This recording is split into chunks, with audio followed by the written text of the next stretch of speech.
Bet you like that new intro, don't you? I decided, since I'm doing mostly mushroom videos, to go ahead and put my actual logo and my business name, which is Funky Fungi, on the intro. So hopefully I won't change it again. No more niche farming with Jewel. No more gardening with cocktails, even though I am going to start bringing some cocktails into my grow room. But anyways, bear with me on this video. It's kind of long, but I'm trying to get to the point as quick as possible. If you're a veteran, please watch. I know it's tough watching a 12-minute video, but I do have some questions at the end that I really want answered, especially if someone else is watching this that has questions too. All right, thank you. Hello, YouTube mushroom lovers. I'm doing a video today. I wasn't planning on one, and I'm kind of starting to think that I should do some videos, like almost like a everyday video, because there's always something new. So I'm going to try to wrap up this thing on lion's mane. I don't even remember. I've been trying to do videos like their progress of penning and all that kind of stuff. But right now I'm harvesting. And, you know, again, this is a learning channel. You know, no hate. It's all love. I'm going to make mistakes, but that's why some of the people with more experience will comment in the comments below. So if I'm saying something wrong or whatever, they'll be sure, Eric, to call me out on it, which is fine. That's what this is for. So anyway, so I'm harvesting all these lion's mane. I don't even know how many pounds. It's a lot. I have a huge tote, and it's almost all the way full, and I don't even have any more over here. So that's actually something I'll probably do another segment on, are all the little miscellaneous things that you need in your, just for growing, like big bins, what size bins, you know, the long flat ones, big ones, whatever. So I'm out of bins, and everywhere that I look for them, it's like you gotta order them in quantities of like 100, you know, and they're these huge plastic totes. So anyway, that's another video, but today, harvesting lion's mane, and I'm looking around at what's going on in the rest of the grow. So big thing is lion's mane. The second thing though, when I walked in and I noticed what was going on, is the kings. You know that the King Trumpets I've been having issues with in terms of blotch and all that. Well, you know, everything was going good, and you know, with the last batch, you know, I had a little bit of issues, but not tons.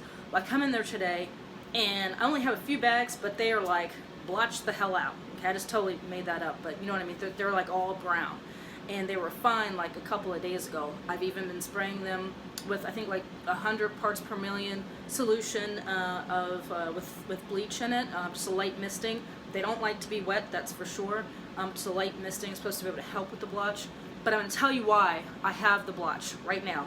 It's not from having a dirty grow room, which, you know,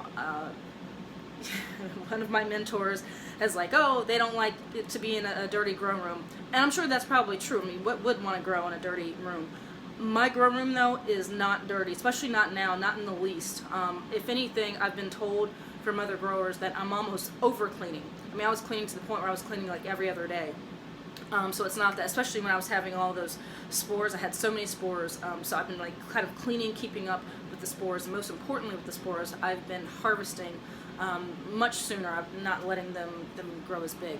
But anyhow, it's not that I have a dirty grow as to the reason why I've got the blotch on the kings right now. It is because it's a warm-up right now in the mid-Atlantic, and I looked at the temperature in my grow, and it's like 70 degrees, which I went from it being 50 degrees a couple of days ago to 70. That huge temperature fluctuation, especially for kings that are cold weather, and especially because they get blotch, that is the reason I'm like 100% sure that's the reason I'm having this blotch issue. So, you know, you got to keep the temperature as much as possible, you know, even and with the varieties in the temperature range that they like to be in. Okay, hold up, time out. So today is the next day, and I'm like, thank God that there's like an edit feature that before you can upload or whatever. So I've been saying a lot of the wrong things. I don't want anyone watching my channel that's new to mushrooms, even newer than me if that's possible, to be saying the wrong terms. So after a little Wikipedia and people clowning me, here's some things. So it is not a mushroom variety. It is a mushroom species. So shiitake is a species, lion's mane is a species, king oyster, blue oyster, whatever, all species. Furthermore, as you find the species that you want, there are different strains. So even in the wild. So if I go, like I found a lion's mane, it's gorgeous in the fall. on a tree growing here. That is going to be a different strain than a lion's mane that is found in the wild, like in California or in Washington state. So different strains within the different species. So if I say something wrong, call me out on it, put it in the comments. I'm learning too. Like I said, this is a learning channel. So yeah, stop saying variety. Probably no one is except for me. So thanks. So my choice right now, it's winter, but you know, it's like 60 degrees outside. So I'm gonna have to turn my heat on everywhere. You know, it's really not even heating the cabin anymore, but it's just holding the temperature. I'm gonna have to turn the heat off though and turn on the air conditioning, which is freaking crazy.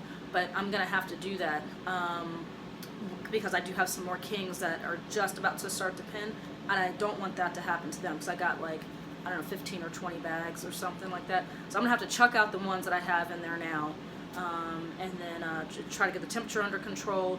When the temperature drops again, you know, outside, then I can turn the heat off. I'm sorry, turn the air conditioning off and the normal heat back on to maintain like a 55-ish degree temperature. All right, so enough talking out here. I'm gonna go in the grow room, but you know, I'm all muffled, so you can't hear all that when I'm inside. So I'll try to explain to you the harvest process for the lion's mane and just show you what's going on with the King Trumpets. So stick around and keep on watching. Alright, so these are some of the blocks that I did go ahead and harvest. Sorry for the fan noise. It's a pain for me to turn them off. But so you can see where I harvested. I know that you can, obviously you can cut them off, kind of like a king, or you can kind of twist and turn like an oyster. And that's what I did for these. But you know, I'm not sure. What I'm going to do is, I think I'm going to try both ways. I'm just curious to see how much these recolonize, the mycelium recolonizes over that area, because I do know that lion's mane will continue to fruit over like weeks and weeks and sometimes even months, although I wouldn't let it go that far. But yeah, so it made these, you know, gashes, obviously, taking the substrate off. So, you know, if you've grown a lot of lion's mane or, you know, have experience, let me know if this is kind of normal. So I'm going to go over here, and you know, I've got all of these. So again, I'm just going to basically take it and, you know, twist it off. It's hard to do with one hand, but you know, I'll kind of twist, you know, off, you know, with both hands gently until they come off. I've already harvested. I've got, let's see, this is like, I don't know, not quite a foot, maybe 10 inches high. And, you know, I've already harvested like a ton, and I'm putting kind of some little nuggets that don't look so hot in there so that I can eat them myself. But, you know, I probably need like 2 more of those, or at least 1 more of those to finish these off. And the reason I'm wearing a mask is, you know, because I've got all of these oysters that are coming in, you know, over here, and I can see the spores again kind of flying around in the puddles here. And so here are the kings. Hopefully you can see that coloration.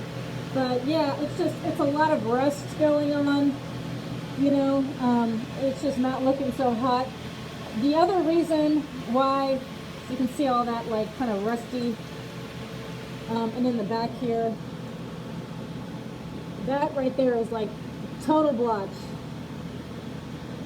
And let's see here. Hopefully you can see the discoloration. It's kind of rust. The other reason, you know, obviously the big thing I think is the temperature, but in all honesty, the other thing too is I let the chamber get a little bit too, not humid enough. It was running around, I don't know, 85%, and actually maybe even higher than 85, but I had the kings in an area that probably got the least humidity in here. So this is another thing when we're talking about placement of, you know, your humidifier source.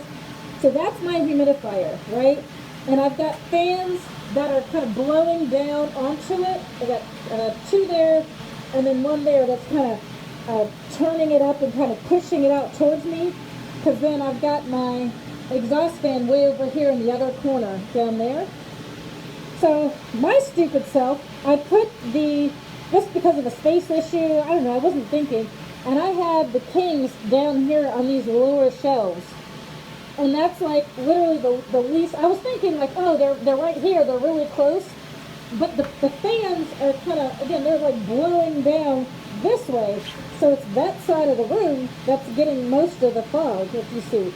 It's not so much over here, it's over there. So by the time I realized that, when, as my friend TR said, I sent him a picture, like, what the heck's going on? And he told me, he said, they look like they're growing in a desert. So after I realized that yes, indeed, these things were basically growing in a desert environment, I moved them over to the moister, more humid side of the chamber. Dang, here we go again. Okay, so, I guess reading too many books, I've read that, they call them fruiting chambers or grow chambers. Apparently not. If you're one of the cool kids, one of the guys that actually really starts doing, mushrooms, like your Big Willie style, whatever, you don't call it a chamber anymore. You call it a fruiting room or a grow room. And if you're on a forum or something like that and you say, oh, in my fruiting chamber, blah, blah, blah, blah is going on, they're going to be like, she's a rookie, she's a noob, trust me, it's happened. Got to get the name chamber out of your vocab. Otherwise, you look like a noob, like me. So, okay. But it was too late. So in this case, they're getting hit by kind of a double whammy. The humidity issue first, and then certainly this temperature issue. Those two things, just made for a perfect storm. And yeah, these mushrooms basically, they're kind of worthless. I definitely can't sell them at this point. And I'm actually not even sure if you can eat them with blotch. I think not. But if anyone that's watching, TR, Eric, anyone else that's been doing this for a while, let me know if you can eat the kings with blotch on them, or if that's like kind of a no-no. I think not, since it's freaking bacteria, but who knows. Okay, so the last thing, I actually had to change the saturation or exposure on this phone just so you could see what I was talking about. So this is, the spawn is from Northsport for this lion's mane. It is, I'm not good at, I guess it's Latin names, Greek, I think it's Latin names, whatever. The Hericium arenaceus, I think it is. Again, old timers, don't laugh at me. I'm trying really hard, but there's like two different types of lion's mane. There's the arenaceus, I think it's pronounced, and then like something like the you know what I mean. It's not that one. So this is the arenaceus one. I really loved when I found lion's mane in the wild. It was the first like exotic gourmet mushroom that I'd ever eaten or cooked myself. It had those nice long toothy, hanging hair things. Loved it. I was hoping when I, made them myself, that I grew them myself, that it would get like that, and it hasn't. It's just got these like, they're little nubs. They're cute and all, but they're not like the hairy, the toothy ones that I wanted. So I just kept thinking like, oh, if I just let them grow, that they'll eventually get like that, and they haven't. And furthermore, let me. There we go. It keeps making it want to get brighter. You see how this one's kind of like popcorny like? I don't even know if that is supposed to be like that. Some of them are more, just kind of flat, not all this like popcorn situation happening, but some are like this. I don't know if that's because of temperature, humidity, on my part, something I did wrong, or if it's totally normal. So again, also put that in the comments, because I truthfully don't know. I've eaten some and they all taste pretty much the same, but I just want to see if I'm doing something wrong, or if there's something I could do in the future to make them all a little bit more uniform, especially for my chefs. What was my last thought on this lion's mane? The last thing for some of the newer folks that might be watching this, that should be watching this probably, is I do know for a fact, I might not know much else, but I know that lion's mane does not like to get wet. They don't like any drippage on them. If there's water that drips, so like right here, can you see that? Probably not. Probably not. Anyways, it's like, how do I describe it? It's mushy. It's mushy right here, whereas these all have like little nodules. This is mushy, and I guarantee that a water droplet, from a cord above or something like that, fell on it, so it has this like slightly little mushy spot. So that's why for me, I put all of my lion's mane, or the most I could, on the top shelving, just so that there wasn't, you know, anything dripping from above it, you know, as much as I could avoid it, nothing dripping off from the above shelf.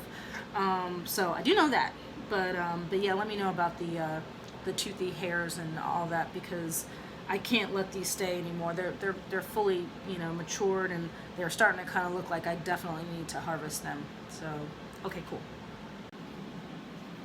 Alright, so I'm done with kind of showing you what's happening with the lion's mane and with the kings. So again, if you know what's going on with the kings, can I eat them? I certainly can't sell them with the blotch on them, but let me know if I can eat them. And the lion's mane, let me know if I should be cutting, or if I should be, you know, gently pulling, exposing all that substrate. You know, what's better? What have you guys been doing? Lastly, I've always wanted to be like, you know, Laverne and Shirley, you know, like in the factory, so I just decided to leave this on since I have to go back in there and get the rest of those mushrooms out. So take care, and I'll see you in my next video. Thumbs up and subscribe. See ya.